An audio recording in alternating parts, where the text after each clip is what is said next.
Vamos a darle lectura de los versículos 1 al 6.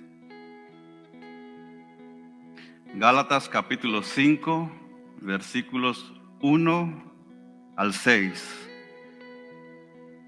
Y la palabra del Señor dice de la siguiente manera: Para libertad fue que Cristo nos hizo libres.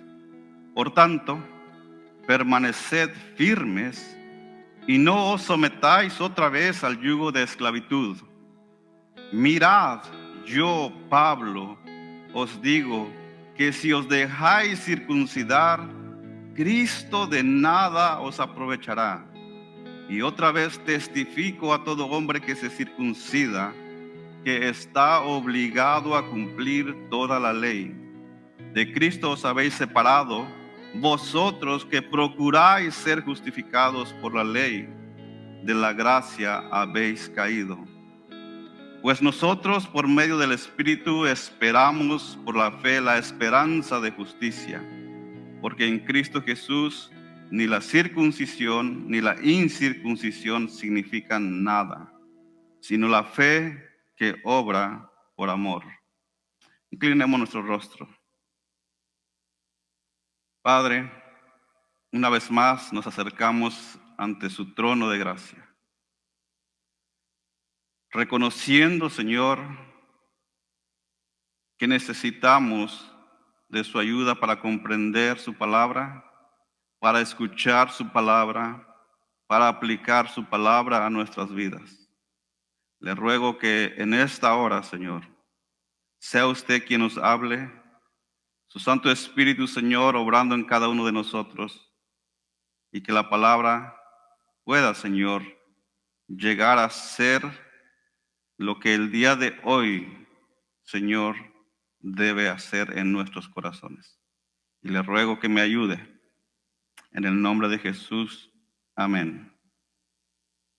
El título, un título un poco corto, quizás muy franco, muy seco. Ni circuncisión ni incircuncisión, solo Cristo. ¿Qué es lo que este título quiere decir o está queriendo decir en lo que vamos a estudiar? Que la obra de Cristo es suficiente para justificarnos. Que Cristo es suficiente.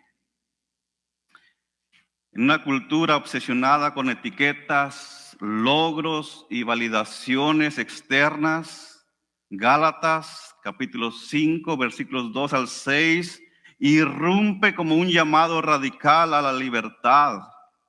Pablo no está simplemente discutiendo sobre un rito antiguo. Está desmantelando toda la espiritualidad basada en el rendimiento del ser humano. Lo que está en juego no es solo la práctica religiosa, sino la esencia misma del Evangelio. Y la pregunta que surge es: ¿vivimos desde la gracia o estamos viviendo desde el esfuerzo humano? Y esta pregunta es personal. Cada uno debemos preguntarnos: ¿cómo estoy viviendo mi vida en Cristo? ¿La estoy viviendo desde la gracia o estoy apoyándome en las obras que yo pueda hacer? Hoy la circuncisión puede tomar muchas formas. Por ejemplo, un lenguaje correcto. Hay que hablar correctamente. O si no, no eres creyente. O el estilo de adoración, o la afiliación denominacional, el activismo, el ascetismo, cuando mezclamos filosofías con cristianismo, o aún el conocimiento teológico. Tener un conocimiento teológico puede muchas veces afectar nuestra vida espiritual. Pero la Escritura nos recuerda que nada de esto tiene valor si no fluye de una fe viva que se expresa en el amor. Todo lo que hagamos debe estar basado en el amor de Dios. Y aquí se nos invita a una fe viva, encarnada en amor, que no depende de rituales ni de estatus social, sino de una relación real con el Hijo de Dios. Es un llamado a dejar atrás el orgullo y abrazar la libertad del Evangelio. Una vida centrada en Cristo y no en credenciales que el mundo o que la sociedad pueda decir. Gálatas capítulo 5 es el comienzo de una tercera sección de todo el libro. Los capítulos 1 y 2 encontramos a Pablo defendiendo su apostolado. Denuncia a los gálatas que están abandonando el evangelio, pero afirma que cualquier otro evangelio que en verdad no existe es anatema.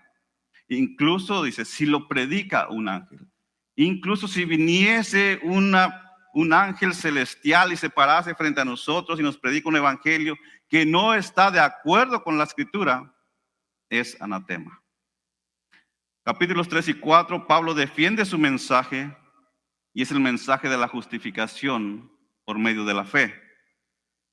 Y lo hace explicando que Abraham fue justificado por la fe aún antes de que la ley existiese, aún antes que Abraham fuese circuncidado, Abraham fue justificado por medio de la fe. Ahora llegamos a los capítulos 5 y 6. Capítulos 5 y 6, Pablo está agarrando toda esta doctrina y la va a aplicar a la vida del creyente. Cuando nosotros entendemos que la justificación es por fe, debemos vivir también a través y por medio de esa declaración teológica. Nuestra vida debe mostrar que en verdad creemos que hemos sido justificados por medio de la fe. Y en respuesta hay una vida diferente, una vida que está conforme a lo que creemos, conforme a la Escritura. Y el tema es que la santificación debe venir como resultado de la justificación. Una persona que ha sido justificada debe mostrar su vida en santificación. No es posible que una persona que diga que ha sido justificada siga siendo la misma persona, siga actuando de la misma manera, siga viviendo con los mismos principios que antes tenía. La justificación produce santificación, que ha sido declarado justo por la fe. Quien ha sido declarado justo por la fe recibe el Espíritu Santo. Y es el Espíritu Santo quien comienza a transformar su carácter. Y esto es de una manera natural. Esto es obra del Espíritu Santo, que la persona quien tiene habitando al Espíritu Santo en su vida, el Espíritu Santo comenzará a obrar en esa vida. La santificación no es la causa de nuestra justificación, pero sí su consecuencia inevitable. Vida justificada es igual a vida santificada. Así como es inevitable que la semilla produzca su fruto, así como es inevitable que la luz revele lo oculto, así como es inevitable que el fuego purifique el oro, así como es inevitable que la vida genere crecimiento, de la misma manera es inevitable que la justificación produzca santificación. La gracia que justifica al creyente también lo transforma. Donde hay justificación, hay santificación. Dios no solo nos declara justos, sino que nos transforma para que vivamos como tales, como justos delante de la sociedad. Y estos dos últimos capítulos de Gálatas es un retrato en alta definición de una vida llena del Espíritu. Y el capítulo 5 comienza con la exhortación a permanecer firmes en la gracia y no regresar otra vez al yugo de esclavitud. Este es un llamado a todos los creyentes a ponerse de pie, a estar firmes, a defender su posición de libertad. El creyente no debe ser pasivo. El creyente debe ser activo ante toda doctrina que quiera esclavizarlo. El pastor luterano Martin Niemöller, que es conocido por una frase sobre la pasividad ante el ascenso del nazismo, aplica muy bien a lo que no debe ser una vida pasiva. Y dice así, cito: primero vinieron por los comunistas y yo no dije nada porque yo no era comunista.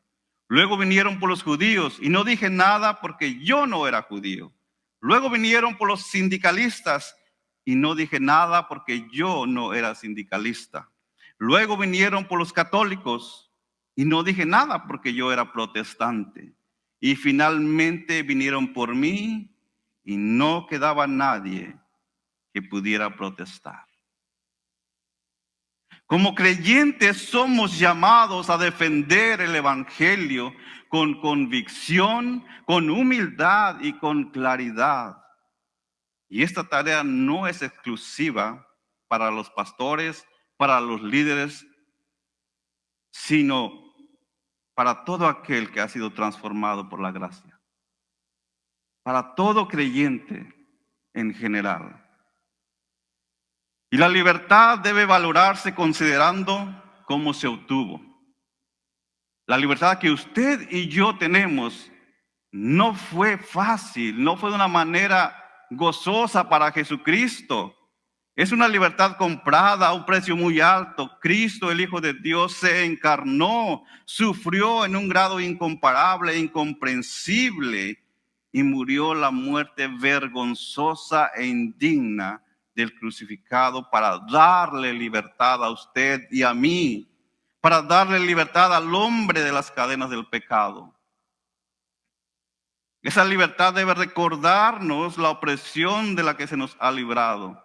¿Qué éramos antes? ¿Quién éramos antes de ser libertados? ¿Cómo vivíamos? ¿Cómo el pecado nos tenía esclavizados? Y que no podíamos hacer nada, sino pecar y volver a pecar. La libertad debe mantenerse firmemente y fielmente. El precio de la libertad es la vigilancia incesante. Hay un precio que pagar. Todo aquel que ha sido libertado, hay un precio que pagar.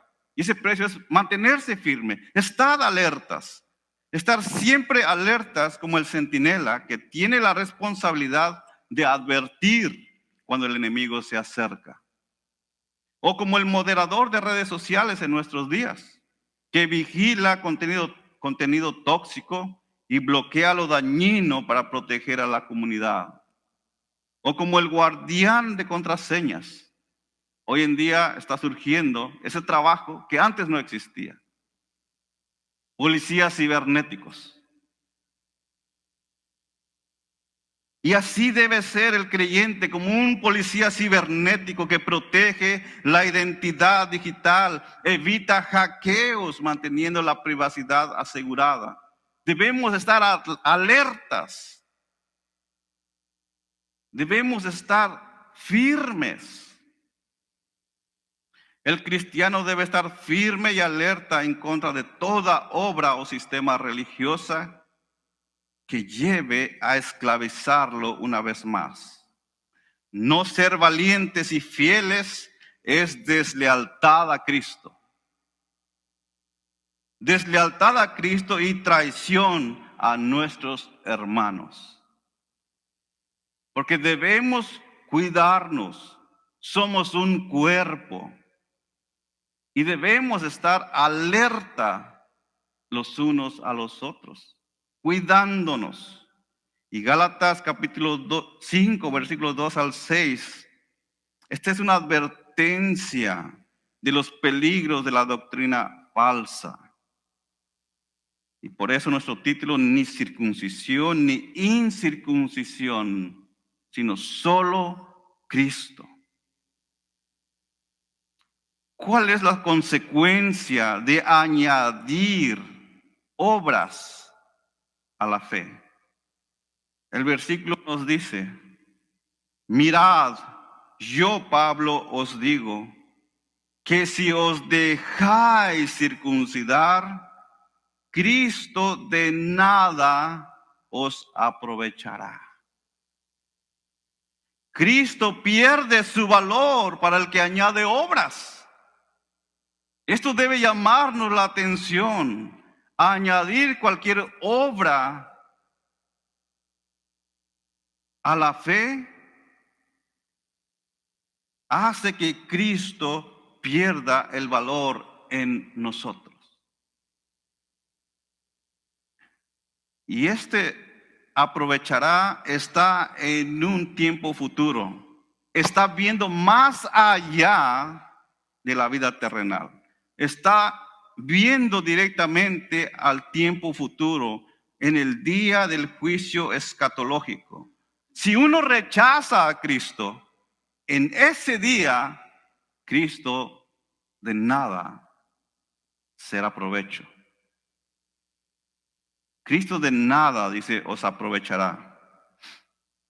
Y este es un peligro. La doctrina falsa convierte la fe en Cristo en algo inútil si se le añaden requisitos humanos. El error doctrinal básico de los judaizantes era la justicia por obras. Y el mismo error que está en la raíz de todo sistema religioso, que el hombre crea. El pueblo judío era conocido simplemente como los de la circuncisión. Había algo que los distinguía. Y era que era un pueblo que se circuncidaba a los niños. Y todo aquel que entraba dentro del pueblo judío tenía que circuncidarse. Pero esa marca externa y distintiva era una señal que Dios había dado, a la cual ellos distorsionaron el significado, haciéndolo o haciéndose sentir orgullosos y confiados. Veamos rápidamente el contexto de la circuncisión. La circuncisión se instituye como señal física del pacto entre Dios y su pueblo. No es el pacto en sí. La circuncisión no es el pacto. Es una señal física del pacto entre Dios y su pueblo. La circuncisión es una marca visible de pertenencia y compromiso. Génesis capítulo 17, versículos 10 al 14, encontramos las palabras que dicen: seréis circuncidados en la carne de vuestro prepucio, y esto será la señal de mi pacto con vosotros. Una señal.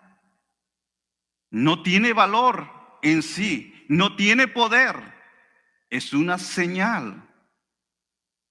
Pero con el paso de los años, la circuncisión se distorsionó en el pueblo de Israel, pasando de ser una señal del pacto con Dios, a convertirse en un símbolo de orgullo religioso y una falsa seguridad, desvinculando de la obediencia del corazón. Cuando desvinculamos lo sagrado de la obediencia a Dios, lo que hacemos es convertir lo santo en un ritual vacío, convertir lo santo en algo hueco, sin valor alguno. Y esto siempre produce consecuencias graves. ¿Como cuáles? Como la distorsión, como el juicio y como la pérdida de comunión con Dios. Y hay ejemplos en la Escritura cuando el pueblo de Israel usó algo sagrado como un amuleto simplemente. Por ejemplo, en 1 Samuel capítulo 4, versículos 3 al 11, encontramos que el pueblo judío, el pueblo de Israel, se acercaba, tenía que ir a la guerra y usaron el acta del pacto como un amuleto, creyendo que simplemente por tenerlo entre ellos tendrían la victoria. ¿Y cuál fue el resultado? El resultado no solo fue la derrota de aquella batalla, sino la captura misma del arca. Ellos creían que teniéndolo con ellos, el arca, ellos iban a ganar. También vemos ejemplos que cuando se hace un sacrificio a Dios, cuando se ofrenda algo a Dios, pero si no hay un corazón arrepentido, no sirve de nada. Isaías capítulo 1, versículos 11 al 17 nos muestra que Dios rechaza las ofrendas y fiestas religiosas porque el pueblo no practicaba justicia. Ellos estaban haciendo los rituales, pero su corazón no estaba arrepentido. Y Dios dice, no puedo soportar la iniquidad y la solemnidad. Esto no es compatible y no lo puedo soportar. En el Nuevo Testamento tenemos otro ejemplo, la cena del Señor. Tomar la cena del Señor, algo memorable, algo que nos recuerda que Cristo volverá, algo que nos recuerda que Jesucristo murió en la cruz para pagar nuestros pecados y a través de Él tener la salvación. Cuando se hace sin meditar en la obra de Cristo, puede tener resultados catastróficos y aún la muerte. Participar en la cena sin reconocer la obra de Cristo trae juicio. Y lo encontramos en la Escritura. Dice, algunos se enfermaron y algunos otros murieron. Lo santo siempre exige obediencia, no solo participación. Cuando adoramos a Dios, cuando nos reunimos como pueblo de Dios para adorar, nuestro corazón, nuestra mente debe estar centrada en Dios, en Cristo, en su obra, en su carácter, en sus atributos. Si no, no sirve. Dios no se agrada. El pueblo de Israel distorsionó la circuncisión como señal del pacto, convirtiéndolo en un símbolo de orgullo religioso y de falsa seguridad. Ellos creían que eran salvos porque tenían la circuncisión física en sus cuerpos. Y esa distorsión es denunciada. Es hipocresía, dice el Señor. Y encontramos esta denuncia en Jeremías capítulo 9, versículos 25 y 26. Si quiere ir conmigo para que vea cómo esta denuncia de hipocresía de parte de Dios está clara en la Escritura. Jeremías capítulo 9, versículos 25 y 26. He aquí, vienen días, declara el Señor, en que castigaré a todo el que esté, escuche, circuncidado solo en la carne. Y luego lista a un grupo de ciudades. A Egipto, a Judá, a los hijos de Amón, a Moab y a todos los que se rapan las sienes, a los que habitan en el desierto. ¿Y por qué castigará Dios a todas estas ciudades? Porque todas las naciones son incircuncisas, y toda la clase de Israel es incircuncisa de corazón. Dios mira el corazón.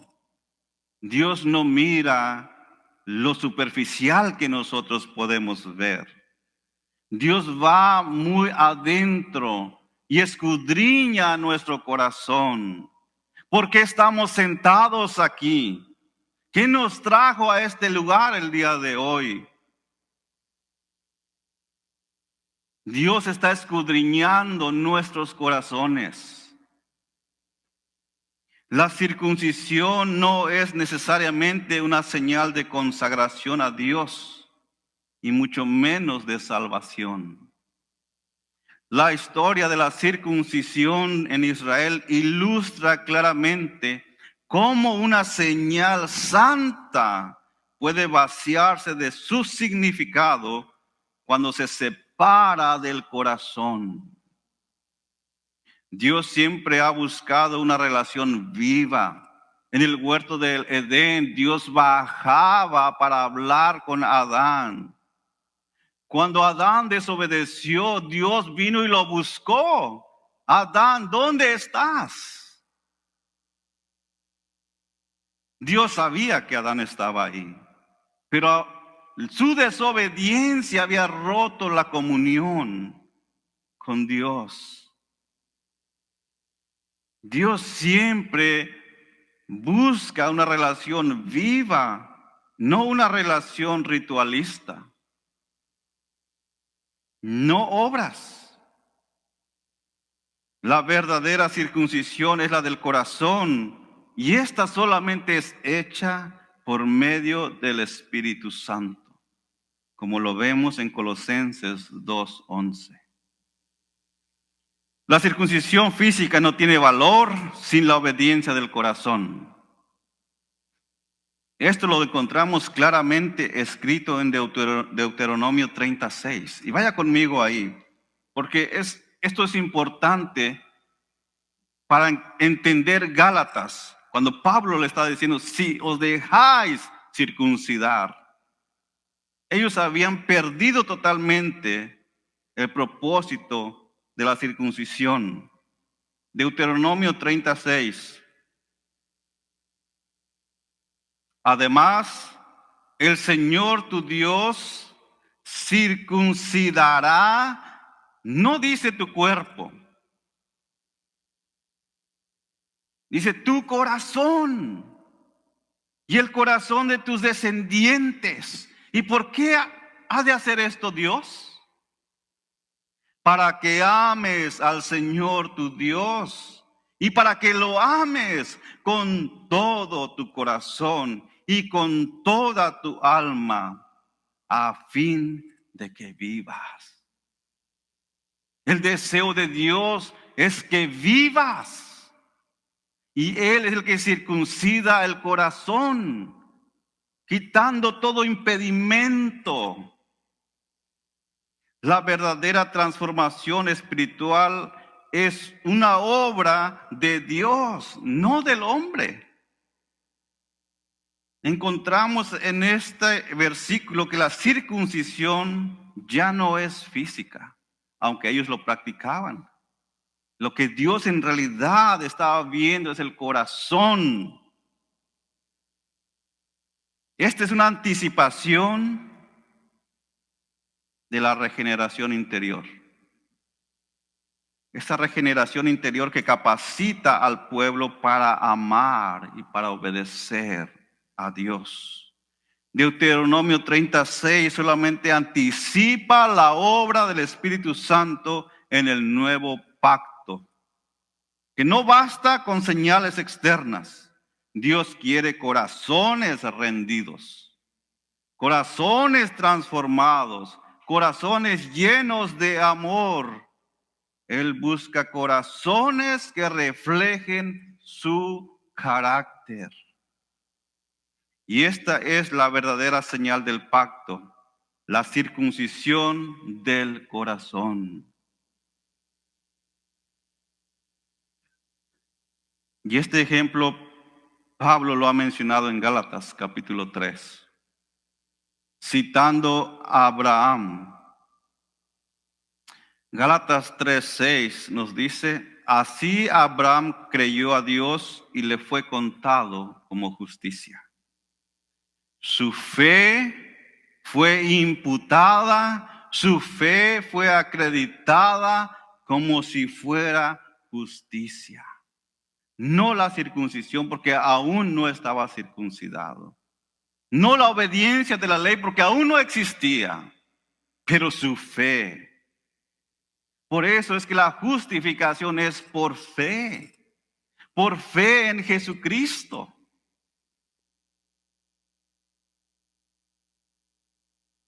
Gálatas 3:6 es una piedra angular en la defensa paulina de la justificación por fe. Nos recuerda que la verdadera justicia no se gana, se recibe. Y que la fe en la promesa de Dios es el fundamento de toda relación redentora. La justificación es ese acto legal donde Dios declara justo al pecador por haber confiado en la obra de su Hijo Jesucristo. Y es el tema central de la carta a los Gálatas, la justificación por la fe sin las obras de la ley. Pablo sigue diciendo, yo Pablo os digo, usando su autoridad apostólica, yo Pablo, el siervo, el testigo de Dios, os digo que si os dejáis circuncidar, de nada os aprovechará Cristo. El sacrificio expiatorio del Señor Jesucristo, aunque es perfecto y es completo para todos, no puede beneficiar a una persona que pone su confianza en algo más. Si una persona dice, yo creo en Jesucristo, pero necesito hacer esto, invalida el poder. La fe dividida es una fe anulada. Confiar en Cristo y algo más, como un ritual, un mérito, alguna tradición, no es confiar en Cristo en absoluto. Porque estamos agregándole algo más, como si le faltase algo. La gracia no puede ser mezclada. El Evangelio no admite añadiduras y no las admite porque no las necesita. No son necesarias. La gracia deja de operar, deja de ser eficaz cuando se le agregan obras. Y la obra de Cristo es suficiente y es exclusiva. Su sacrificio es perfecto, pero no beneficia a quien lo reemplaza o lo complementa con cualquier otra fuente de justicia. Por eso es peligroso agregar, añadir obras a la fe. Pablo dice, de nada os aprovechará, para enfatizar la inutilidad de Cristo para quien busca justicia por la ley. Y hay mucha gente, en aquel tiempo, mucha gente buscaba agregarle cosas a la gracia. Hoy en día hay gente todavía que siente que desea y que debe agregarle algo más. Alguna obra, una obra de caridad se le llama. La forma de orar, la forma de leer la Biblia, Tiene que ser así, de esta manera. Se tiene que orar así. Normas puestas por hombres.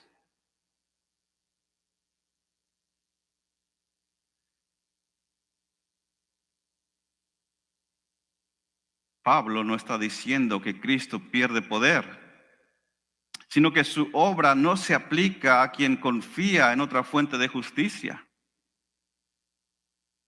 Es una advertencia seria a la cual el creyente debe poner mucha atención. Añadir obras a la fe anula el beneficio del Evangelio.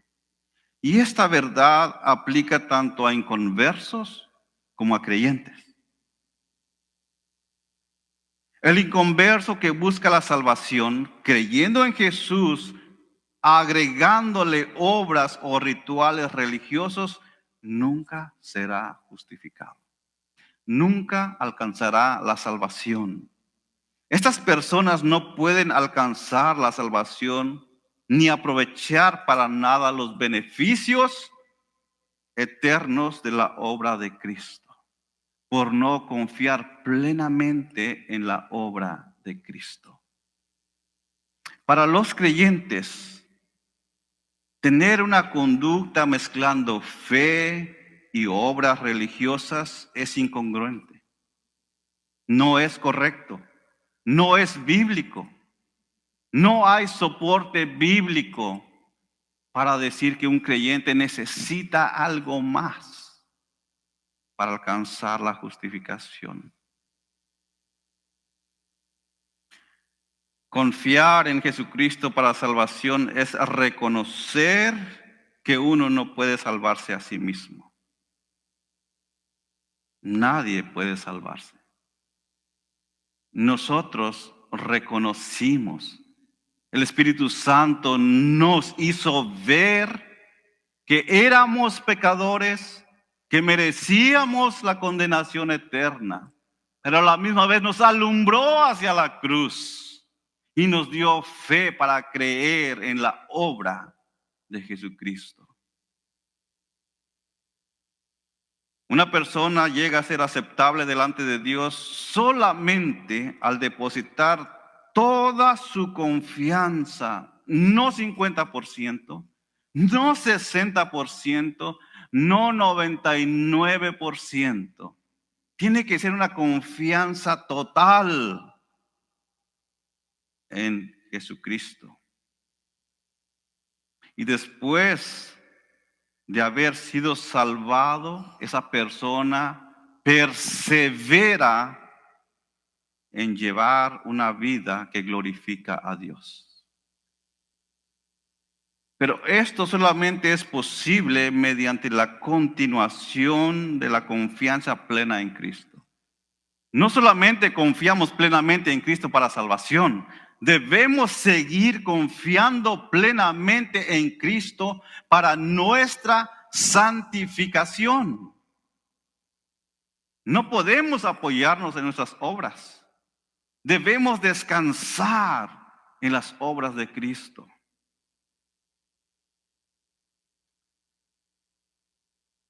Cuando se mezcla la gracia con rituales, se anula el poder del Evangelio.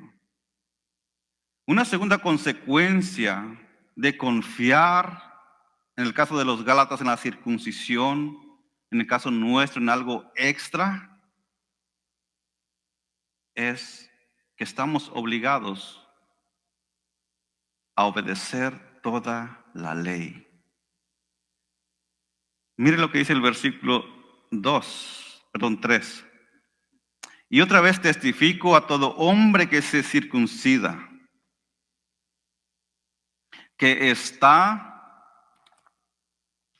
obligado a cumplir toda la ley. Toda la ley.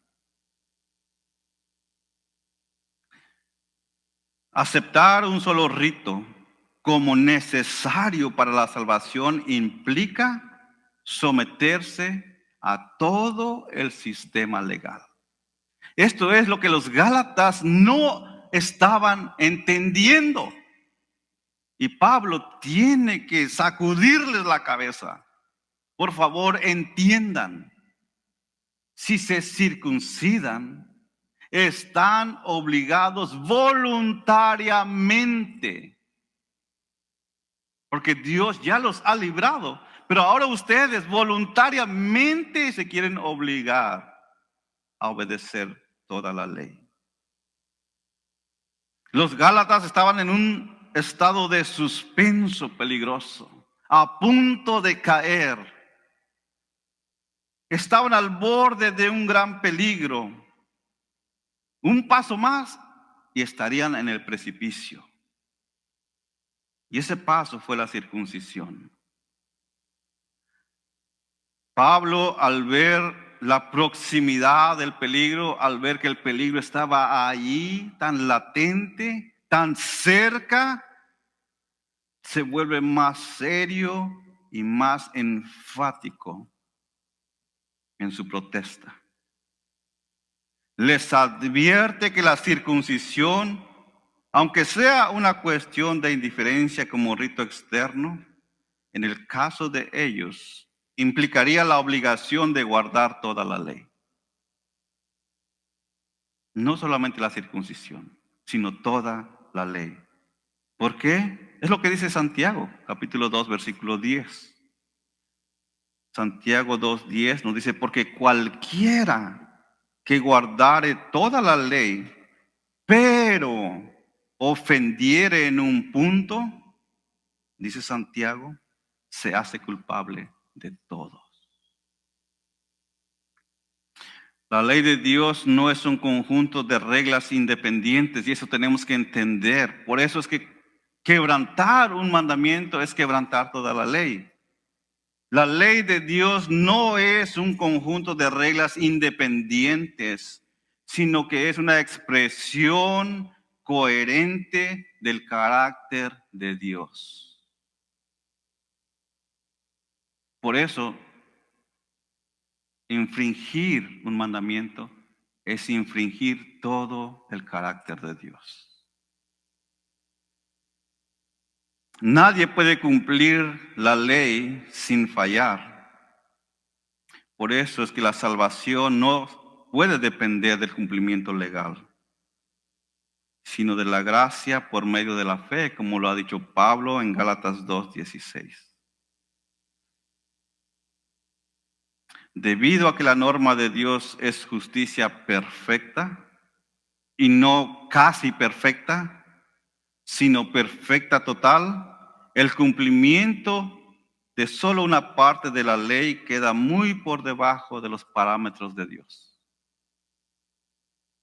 Le bastó a Adán una desobediencia para perder la comunión con Dios.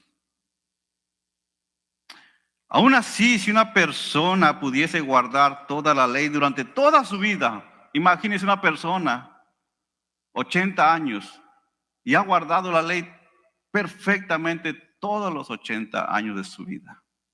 Pero en el último minuto de su vida, quebranta una ley, toda su vida ha sido un error y merece la condenación.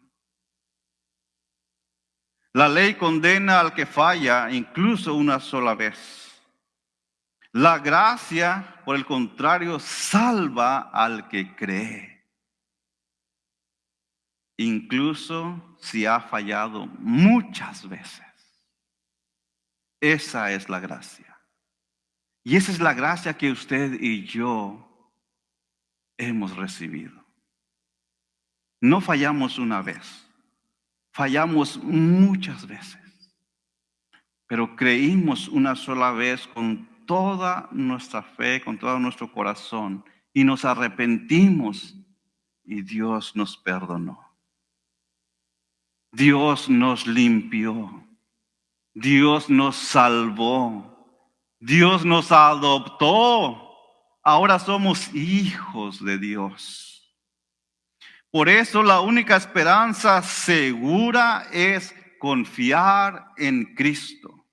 no en el cumplimiento personal. Confiar plenamente en la obra de Cristo. El otro peligro al confiar en obras o en la circuncisión, como los Gálatas, es que se separa de Cristo. Cae de la gracia. Circuncidarse es la separación de Cristo y la cual lleva a caer de la gracia. El versículo dice: de Cristo os habéis separados, vosotros que procuráis ser justificados por la ley, de la gracia habéis caído. Esto es fuerte. Esto es como cuando un hijo rebelde en el hogar, que tiene todo, que no necesita pagar biles, que no necesita aportar para comer, y que muchas veces es la mamá quien le lava la ropa todavía. Pero en un momento de rebeldía decide irse de la casa. Es hijo, pero toda esa sombrilla de protección en el hogar la ha rechazado. Aquellos que se circuncidan, de Cristo os habéis separado, de la gracia habéis caído. El que busca justificarse por la ley rompe su unión con Cristo. La doctrina falsa no es solo un error teológico, sino que es una ruptura relacional con Cristo. Se rompe la comunión. Y este versículo no debe entenderse como perder la salvación. Algunos la interpretan así. Este versículo no dice eso, ya que en ninguna parte del texto o de su contexto está hablando de la salvación. Y en ninguna parte de todo el contexto de la Biblia encontramos que la salvación se pierde. Sino más bien lo que encontramos en Romanos 8:30 es lo siguiente: a los que predestinó, a estos también llamó, y a los que llamó, a estos también justificó, y a los que justificó, a estos también glorificó en el día final. La salvación no se pierde, y este versículo no está hablando de perder la salvación. Caer de la gracia no significa perder la salvación. La salvación está asegurada en Cristo. Y lo que la Escritura está diciendo en este pasaje, así como en toda la carta de Gálatas, es que la ley y la gracia no se pueden mezclar. La ley y la gracia no se pueden mezclar como medio de justificación. Gálatas 2:21 dice: si por la ley fuese la justicia, entonces por demás murió Cristo. Mezclar la ley y la gracia anula la cruz. Romanos 11:6 nos dice: y si por gracia, ya no es por obras. De otra manera, la gracia ya no sería gracia. La gracia deja de ser gracia si se le añade mérito alguno. Gálatas 5:4: de Cristo os desligasteis, de la gracia habéis caído. La gracia y la ley es como el aceite y el agua. No se mezclan. Trate de mezclar aceite y agua, no se puede. Así es la ley y la gracia, dos naturalezas distintas. Es como un contrato y un regalo. La ley exige cumplimiento contractual. Por el otro lado, la gracia es un don inmerecido. Esta verdad aplicado a alguien que en realidad era un incrédulo, el principio de caer de la gracia tiene que ver con el ser expuesto a la verdad. Pero luego esta persona da la espalda a Cristo. Está sentado todo el tiempo en la iglesia, escuchando la palabra, conviviendo con los hermanos, pero al final decide irse. Ha caído de la gracia y Cristo no le aprovechará en nada. Habían sido iluminados, como dice Hebreos 6, 4 al 6, y gustaron del don celestial y fueron hechos partícipes del Espíritu Santo y asimismo gustaron de la buena palabra de Dios y los poderes del siglo venidero, pero no depositaron toda su confianza en Cristo. Recayeron, dice, recayeron no se refiere a una caída ocasional en pecado, sino a una decisión consciente de rechazar a Cristo.